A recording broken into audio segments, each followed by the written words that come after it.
Matt Robison, Beyond Politics, and today I want to ask, is Donald Trump's administration turning into Lumon Industries from the TV show Severance?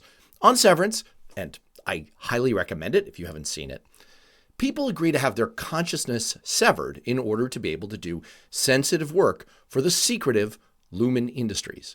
But even with this radical step to put a shroud over what's going on there, the nature of their work remains totally inscrutable. They do baffling tasks that seem to make no sense, sorting numbers on computer screens into electronic bins. But they're told that there really is a hidden purpose to all of it. Here's the main protagonist spouting the company line when one of his fellow workers begins to question it. The work is bullshit. The work is mysterious and important. I've been reflecting on this moment from Severance a lot in the past few months, as the Trump administration has launched one baffling initiative after another, shutting down USAID entirely and condemning millions of people, many of them children, to starvation and disease, opening negotiations with our mortal adversary Russia over the fate of Ukraine, and immediately announcing key concessions before negotiations have even started, announcing plans to fire workers and then rehire them and then give them a chance to resign, and then telling them, never mind. From the outside, it sure seems like undirected chaos, like the most powerful nation on earth is being governed by Donald Trump's id. But we are repeatedly reassured that no, the work is mysterious and important.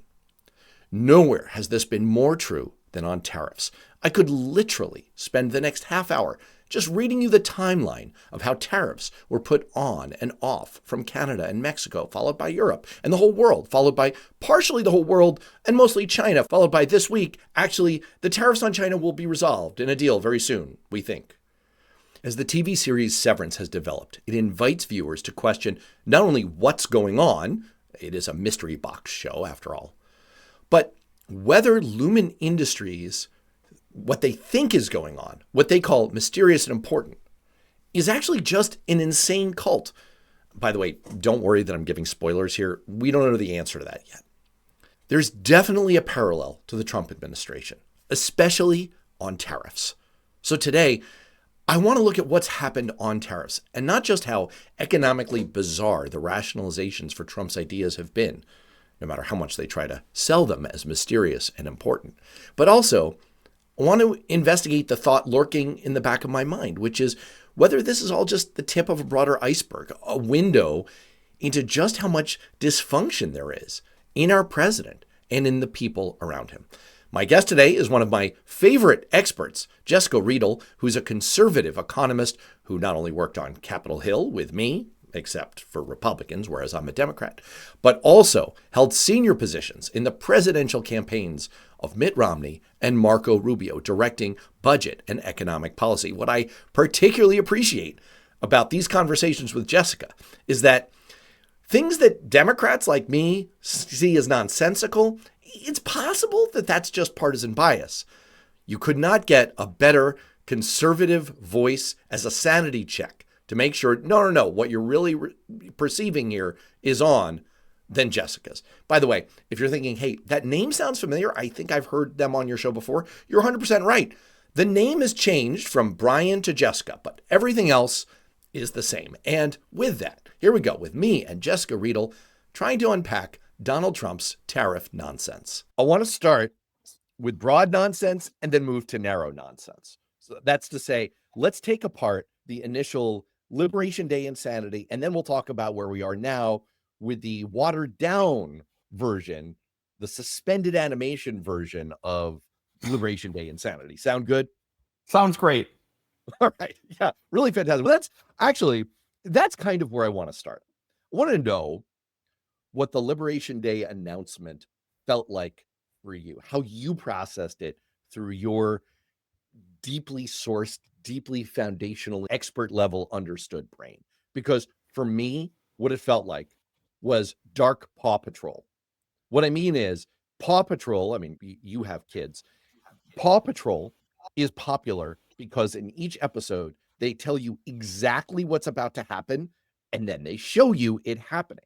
And I want to take us back to your last appearance on this show. which I wrote up in Newsweek. And I wrote that former President Donald Trump, this is before he was reelected, his big economic idea is a radical fringe fever dream that would be a gobsmacking disaster for most voters, a literal case study, I'm referring to Smoot-Hawley here, a literal case study in how to screw up your country and make life unaffordable.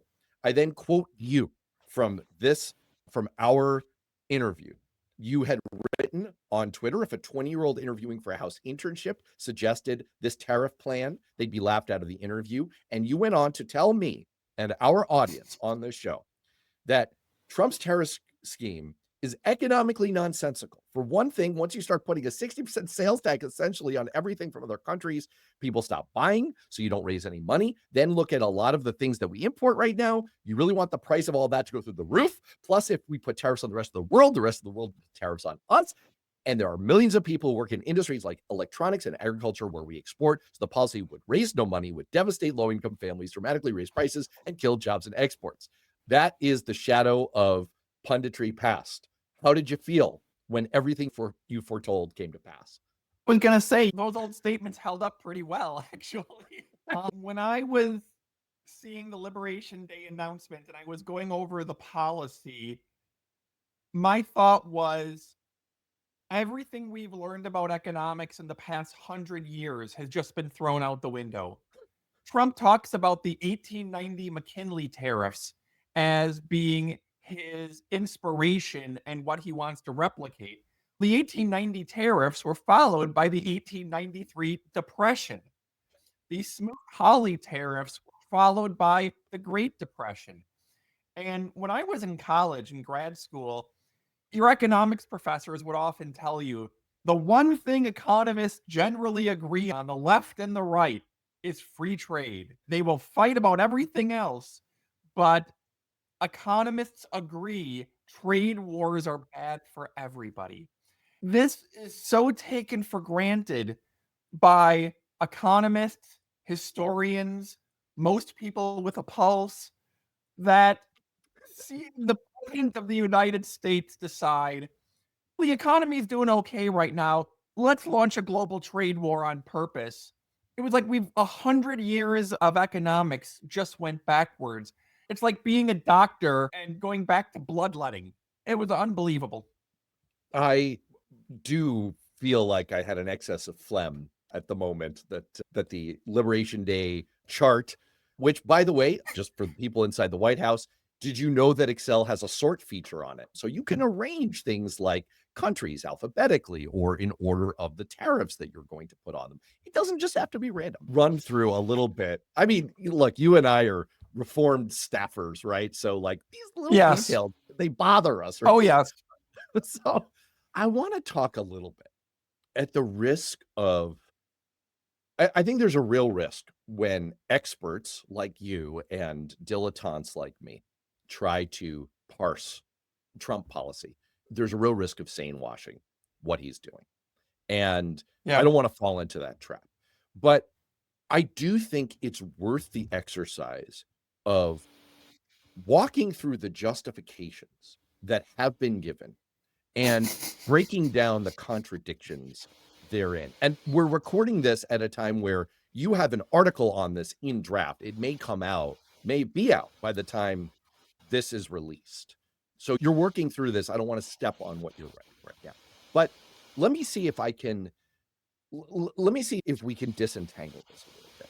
Derek Thompson in The Atlantic kind of gave a taxonomy. So here's the taxonomy of this, as provided by Derek Thompson. You have Peter Navarro's case, which is Trump's tariffs will raise money. They'll raise $6 trillion. Okay.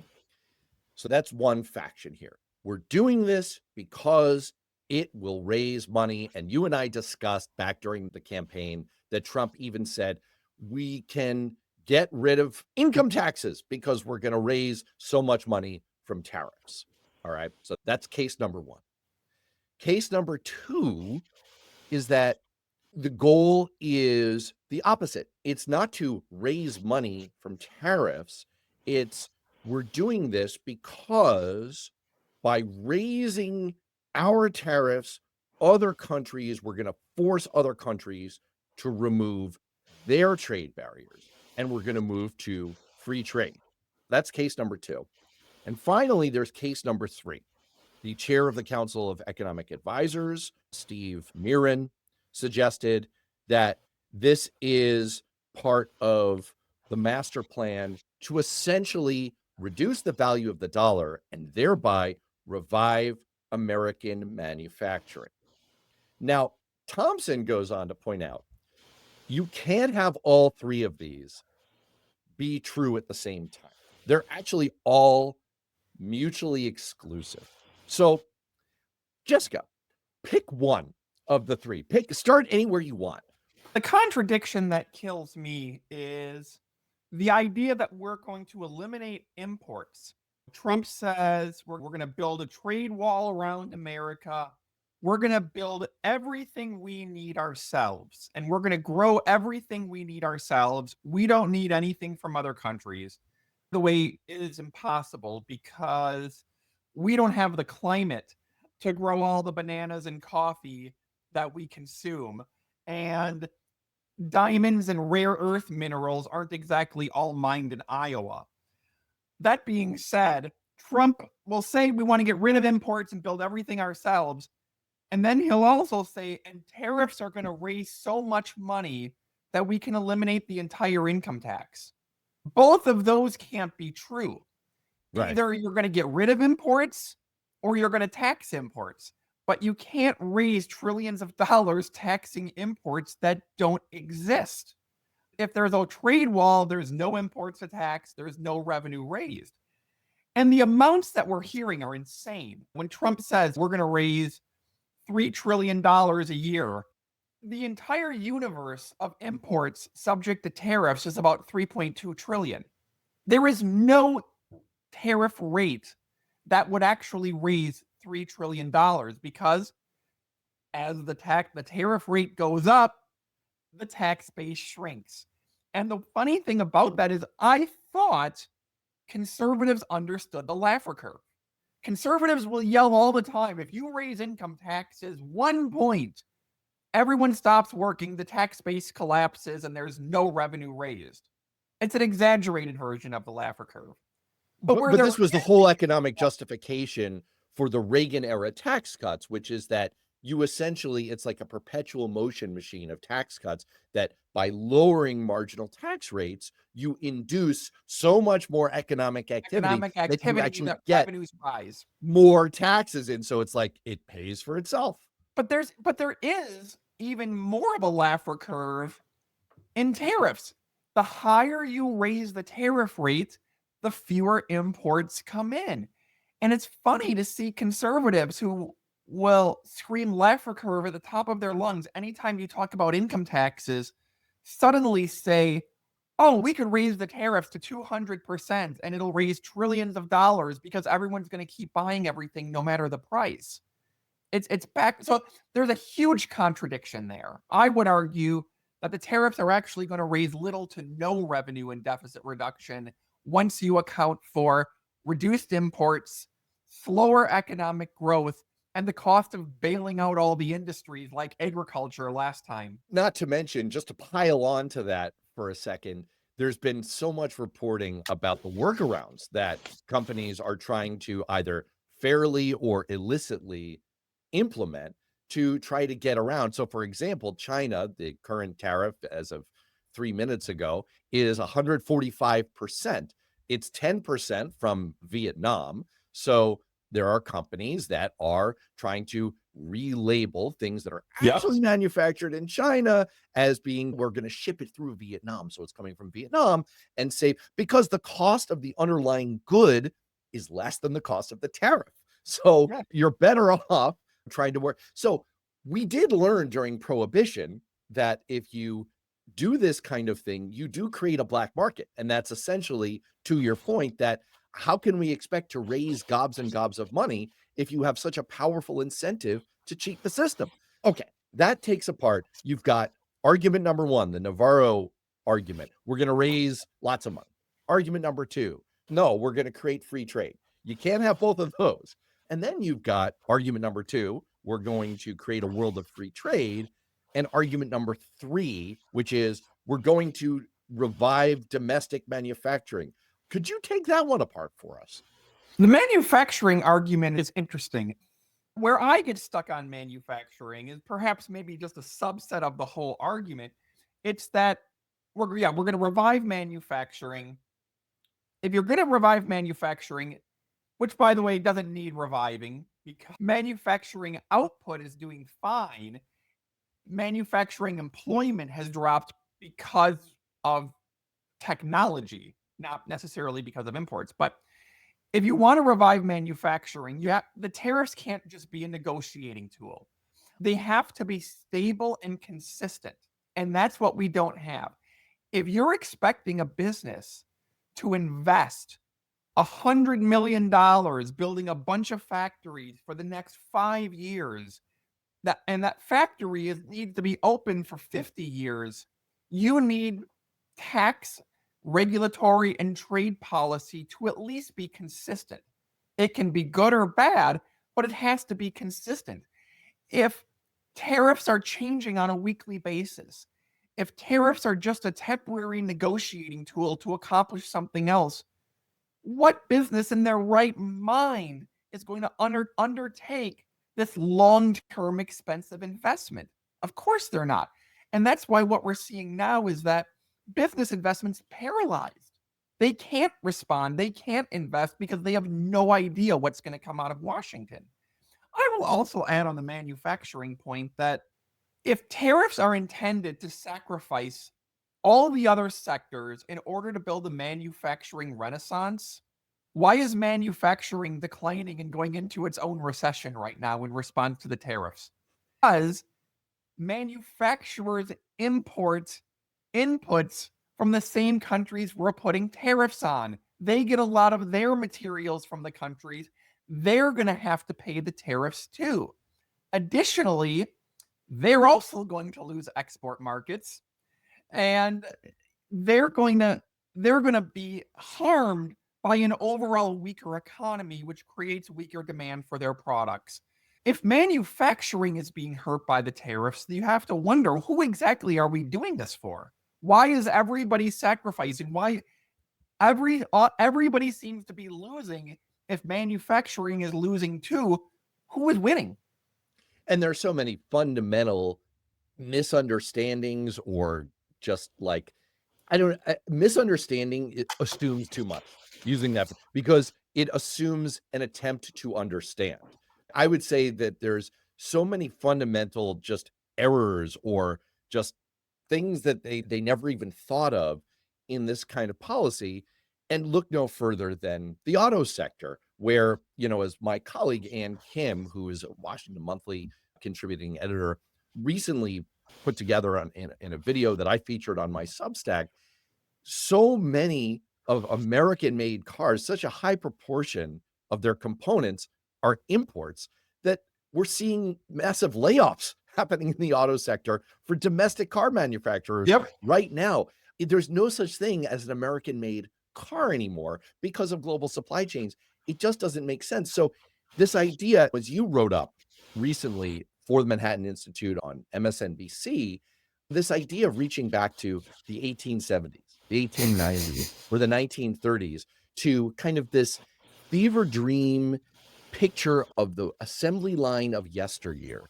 Not only is that unachievable, it's not something that can be done in today's reality. It's undesirable. American workers don't want to be screwing in widgets on an assembly line. And I've been to manufacturing facilities in China. I've been there as part of congressional staff delegation trips. They showed us the best of the best conditions. And these are not jobs that Americans, by and large, aspire to. And this entire idea, in addition to just being on its face incredibly stupid and impractical, also has this fundamental contradiction in it of the second category doesn't line up with the third category. You can't be using tariffs as a negotiating ploy to try to bring other countries to the table and say they're a long-term policy plank that businesses can plan against in order to make investment decisions in factories that will revive American manufacturing. The whole thing is stupid. Okay. So I feel kind of obligated. I feel intellectually obligated to ask you the next question. And this is where I'm running biggest risk of sane washing Trump. Oh boy. You ready? Here we go. I'm I'm gonna scared. doing this. All right. Have no fear. Have no fear. All right. Is there a sane version of this? I mean, there are clearly intelligent people. I'm not including Peter Navarro among them, but there are clearly intelligent people inside the Trump administration. Scott Bessent, this is not exactly his first rodeo. There are intelligent people inside the Trump administration who have a theory of the case and would have come up with a tariff plan that could achieve one of these three objectives, that could be intended to raise more revenue or achieve a better balance of trade deals with other countries, or that could help domestic industries. Is there some version of this that you, as an economic policy expert, when you were advising Marco Rubio or Mitt Romney, that you might have been able to put on the desk and say, hey, boss, you should really think about this? The only argument I can really make is if somehow the goal really was free trade. If there were countries that truly have trade barriers that are substantially worse than us. And the sad thing about these tariffs is a lot of the countries we've put them on have lower tariffs than we did, not worse. But, there are some areas, intellectual property, where China's been doing some devious things. If the goal was to use tariffs as a difficult, challenging negotiation tool, hardball, to get these countries to reduce their tariffs and then ultimately end up with more free trade, there's at least a theory that if that's a possible winning outcome if it all goes according to plan. I don't think that's the actual idea. If you look at where the tariffs are being placed, it's not based on the tariff policies of the country. It's based on the trade deficit we have with the country. And Trump has said himself, the goal is for America to run a trade surplus with every individual country in the world. That's the goal. Doesn't make any sense.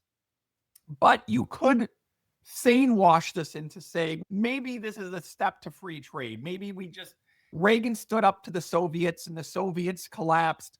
Maybe if we stand up to the Chinese on unfair trade practices, we'll end up with a free trade utopia. That's not what's happening, but you could make a theoretical case with a certain type of tariff. I want to go where you were just going, which is kind of like the sane version of this, if there is one, and where we are with China right now. Before we do that, I have to interject that this entire idea that we're going to run a trade surplus with every country in the world is about as insane as an individual saying, I'm going to run a trade surplus with every business that I interact with. I'm going to run a trade surplus with my barber. That means I've paid my barber for haircuts for years. My barber has never bought anything from me. That's going to change in the future. Also, my grocery store and Amazon. Listen, Amazon, I'm coming for you. You're going to buy at least as much crap from me as I'm buying from you. We're going to have a trade surplus, and that is it. Final. Or we can say that's all a brilliant negotiating ploy. Sure, that's okay. All right. This is why economists are drinking heavily these days. Which is actually a good thing, because most economists I know are dull. They're really not fun people. And so more drinking is probably good. Hey, look, now you're extremely interesting. You're into baseball. Oh, I'll take it. All right, that was uncalled for. Okay, let's talk China. So where we are as of now, and look, the plan is for this discussion to come out on 2 days hence. We're recording this on a Wednesday. The plan is for it to come out on Friday. I cannot guarantee that the world will still be the same in 48 hours. Who knows? Right now, Scott Bessent is literally making a public speech in which he is trying desperately to back away slowly from the spinning cobra that Donald Trump has unleashed. He's literally he's giving the my cousin Vinny defense to everything Trump said. Everything that guy just said is bullshit, is basically what he's saying out loud. And Trump is backing up saying, yeah, I didn't mean any of it. We're going to make a deal with China. This will all be over soon. Where are we going? Seriously, on this? Is there any like way out, or are we going to have a ton of pain coming up? Oh, you're asking me to predict the next episode of the Trump show? I'm asking for hope, Jessica. I'm saying, I mean, is there an escape hatch here, or is the cobra about to get me? Oh boy. I mean, first off, I'm not even going to try to pretend to know what Trump is thinking or is going to do next. But I can say there is an out. Well, first off, let me back up and say Trump needs to find an out, and he needed to find an out to back down about 2 weeks ago when the stock market had cratered 20% and the bond market had interest rates going through the roof. Trump's brand is, you may not like me, I'm a jerk, but I'm a jerk who's going to make you rich. I'm a jerk who's going to give you a soaring stock market, lots of money. Trump isn't built to defend a stock market dropping 20%. He's not built to defend mortgage rates going through the roof. He's not going to make a liberal argument of who cares about the economy and money anyway? All you need is love. That's not Trump's brand. So when the stock market's collapsing and the bond market's collapsing, he can't rebrand his entire personality and political appeal. He's got to respond. When he does, I think ultimately what Trump has done in the past is look for some generic concessions by other countries and then declare victory. Zimbabwe reduced their tariff on one item by 2 points. Therefore, it's the art of the deal. This is what we wanted. We have all found the along. weapons of mass destruction. Yes, we see. This was my brilliant plan all along to get Zimbabwe to drop one of their tariffs by 2 points. I'm a genius.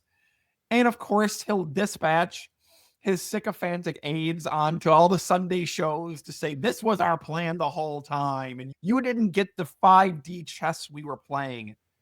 That's the way out. And the funny thing is, the MAGA base will eat it up.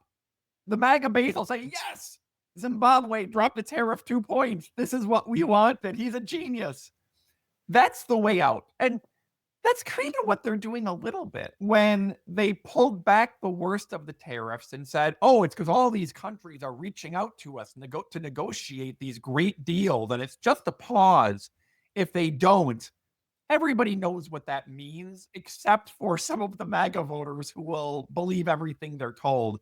The rest of us know this is a surrender trying to save face, and they can't go back to what we saw a couple weeks ago.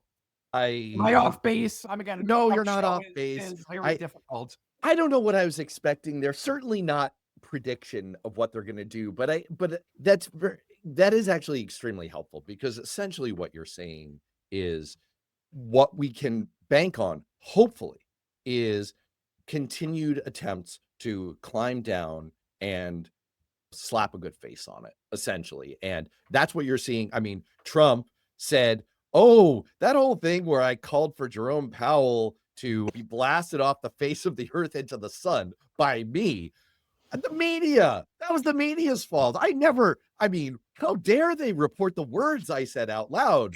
That they're traitors. The more he and his cabinet members have to slowly back away and find a way. You're so right that this is essentially what happened with the first round of this on Canada and Mexico. They said, go sending 10,000 troops to the border, notwithstanding the fact that they already did that. Now they put out a press release about it. So see, we win. Art of the deal. Art of the deal, baby. But on the other hand, he is so pot committed to this idea that tariffs are great and that he's a genius. And they've so rattled things. Now I'm really asking for a deep cut from you. I was asking a very smart Wall Street guy who's probably listening to this right now and blushing a few weeks ago. Trust me, everybody on Wall Street thinks you're talking about them right now when you say Oh, smart. great. I shouldn't have specified guy. I should have I'll just make that generic. I am talking about you. I was I'm a talking Wall about Street you. genius. They all I am. Yes, you are a definite genius. Please subscribe. I was talking to a very smart Wall Street guy who was kind of walking through some of the yips that the bond market got. And my question was, so what happened, just to take a step back, and please correct me if I'm wrong, it is that we began to see the system flashing red on the bond market side. The bond market is 3 times bigger than the stock market. It is incredibly important. Al Gore once said that he wanted to be reincarnated as a bond market. That was actually James Carville. James Carville said it? I believe it was James Carville. Oh, I was going back to the Bob Woodward book, The Agenda. Me too. Oh my gosh. All right, here's what we're going to do. We're going to have a read off. We're going to figure it. You're probably right. You're always right about this kind of thing. Anyway, no, you could be right. I remember it as Carville, but I read that book 30 years ago, so maybe it was maybe it was Gore, but I read the same book. Well, they were in the same darn room getting the same darn briefing from Bob Rubin saying, guys, you can do whatever you want. Just don't rattle the bond markets. And that's essentially what happened to Donald Trump. Matter of fact, fun story. There's been reporting on this that Scott Bessent and Howard Lutnick had to in to the Oval Office while the pro-tariff people were like otherwise engaged elsewhere and say, my goodness. Hassett was distracting Peter Navarro to get on the other side of the White House. I mean, basically, a Three's Company episode broke out in the White House. Oh my gosh. And Trump is Mr. Roper. We just lost the younger demographic here. Wait, so you read this too. This is real? Yeah, I think one angle that I've noted on this is Trump is used to getting what he wants. Trump can bully Washington. Trump can bully the media. He can bully Republicans. He can bully, at times, the courts. You can't bully the stock market. You can't bully the bond market. The economy is one area that you can't bullshit. And Joe Biden learned this 4 years ago. When inflation is rising to 9%, people live that every time they go to the grocery store. Every time they get gas, they live those prices. And you can say it's transitory, it's not happening. Corporations just discovered the concept of greed 6 months ago. You can make all those arguments. It's not going to work because people feel it. Right.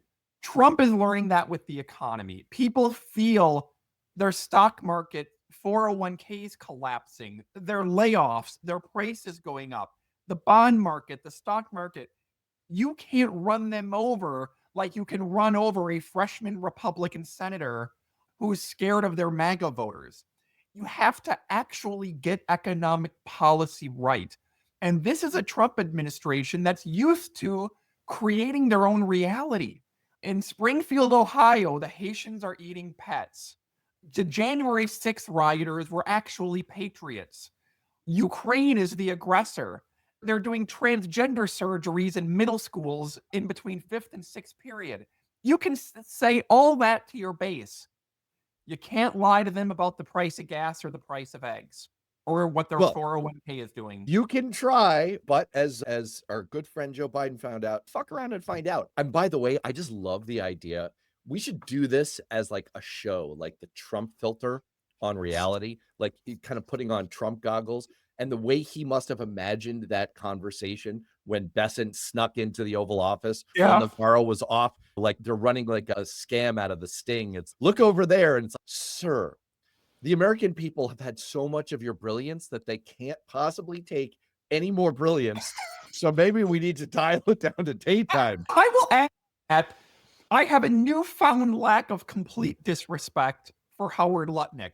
And what that is the most backhanded compliment I've ever heard. Howard Lutnick goes on the television shows and is such a cheerleader of the craziest economic policies that you wonder, what is this guy thinking? But then you find out that him and Besant behind the scenes were trying to lower the tariffs. And now I'm like, okay, so what he's doing on Fox News is an act. At least I disrespect that a little bit less. A newfound lack of total disrespect. This is, first of all, golf clap there. You can see why your writing is so highly valued by major media outlets. And second of all, maybe this is the new quiet resistance. Like now you really have to be a mole. You're like in The Americans, you're like Matthew Reese, and you have to be deep undercover, like in the Trump administration, and reserve your grain of sanity. All right. Where I was going with this was potentially to insert a turd into our cornflakes. And I want to go all the way there. I was having this conversation with my smart Wall Street friend, and I was a little stuck on something. Okay, the bond market's freaked out. Lutnick and Besant go in and they do this emergency intervention. They dial it back from the very brink. But what about long-term yields? Have we so fundamentally introduced a feeling of uncertainty, instability into the global scene? I mean, economies come down to individual psychology. They're aggregations of individual human psychology. Their economics is the science, it's the study of making decisions, making choices under scarcity. And markets are nothing more than the aggregation of those individual decisions. They depend fundamentally on perceptions, on feelings, on gut instincts, not in the same way that Donald Trump's net worth depends on his self-regard that morning, but in a very basic way. And so I guess my question to you is, has Donald Trump so shaken the foundations of credibility of the United States that we're going to see ongoing economic consequences for Americans, regardless of how much they try to dial this back? I think there's something to that. I think what we've seen, honestly, over the last 2 decades that has accelerated on a yearly basis is an emphasis of the fragility of the United States economy. There's an entire generation that was scarred by the housing crash and the Great Recession in 2008. And then we went through COVID. Then we went through inflation. And now we're going through a trade war. All of this happening in the background as deficits continue to grow towards unsustainable levels. And I think the message this sends the bond market, the investors, the titans, is that things are not as solid as they may have once appeared. We are not guaranteed to be the dominant economy forever. We are not guaranteed to be the world's reserve currency. We're not guaranteed to have a global economic structure conducive to trade and prosperity led by America.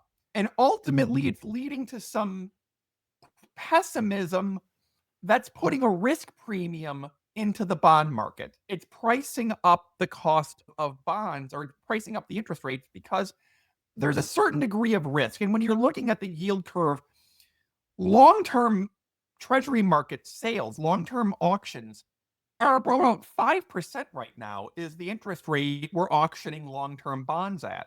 By the way, if the debt ends up averaging a 5% interest rate over the next couple decades, we will have an economic collapse. We have so much debt, and we're going to borrow so much money over the next couple decades. If the interest rate is 5%, it's over. But I think that there's a certain fragility. And even before Trump took office, I was reading a Wall Street Journal article about the bond market getting very nervous about long-term deficits. They said the reason long-term interest rates have stayed low, even as deficits rise, is because we're confident Congress will work out long-term deficits. To which my response was, what Congress are you talking about? Wow. Where does that confidence come from? Now they're getting the impression that things in Washington are dysfunctional and we need to price that in. Just for viewers, I want to underscore that you are watching, not me, you are watching one of the great experts on earth on long-term debt and the United States long-term fiscal position.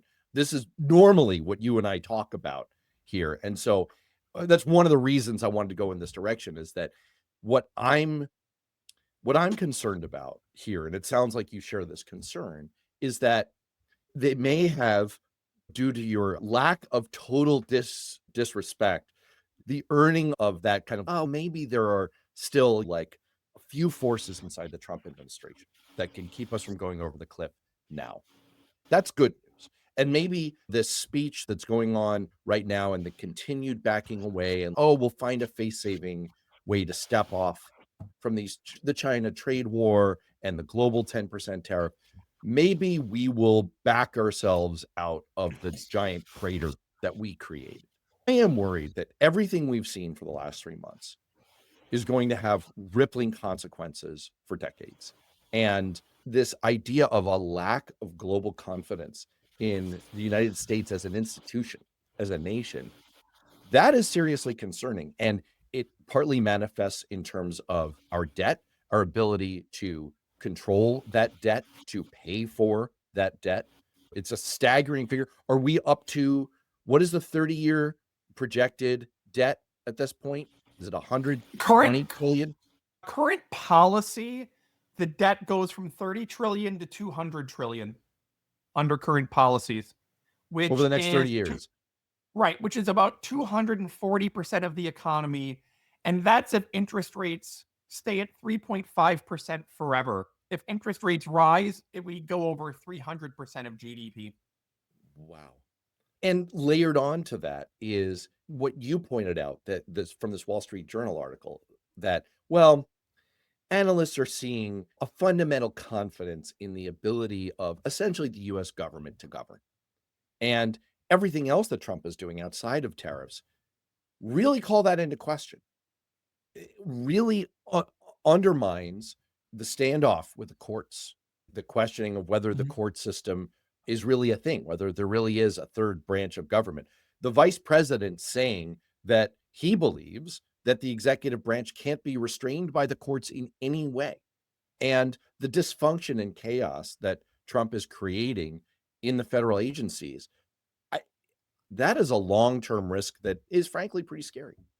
Yeah, the fact that the bond market in Wall Street, at least up until more recently, had been betting on the competence of Washington, D.C. and its ability for bipartisan deals to solve major problems is baffling.